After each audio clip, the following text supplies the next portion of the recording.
Welcome to our channel. Today we how to start a co-working space with WeWork, beginner guide step by step clearly. To start a co-working space with WeWork, begin by researching the co-working industry.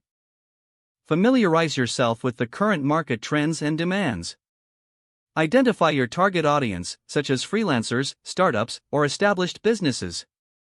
Next, develop a business plan outlining your vision, goals, and financial projections. Consider the location of your co-working space carefully. A prime location with good accessibility can greatly influence your success.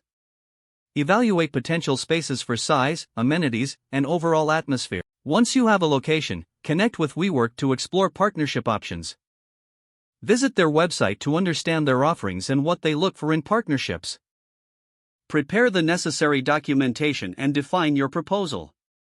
WeWork may require details about your business model and financial stability. After submission, await feedback to see how they can assist you. If approved, dive into space design to create an appealing and functional environment.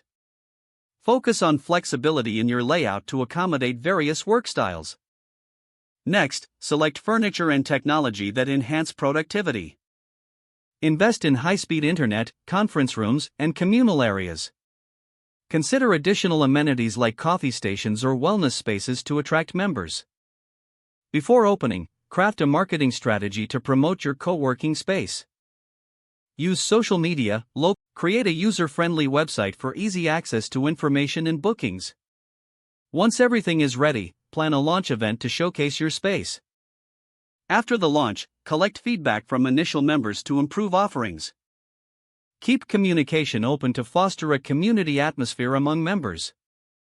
Lastly, monitor performance and adapt your services as needed to grow your business. If the page does not load, refresh the browser or try again in a private or incognito window. Make sure you are using the correct email address, then retype it carefully to avoid small typos. If your password is not accepted, use the reset option and create a new strong password you can remember. Check your spam folder for verification or security emails, then complete any requested confirmation steps. Don't forget to like this video and subscribe to our channel for more step-by-step tech guides.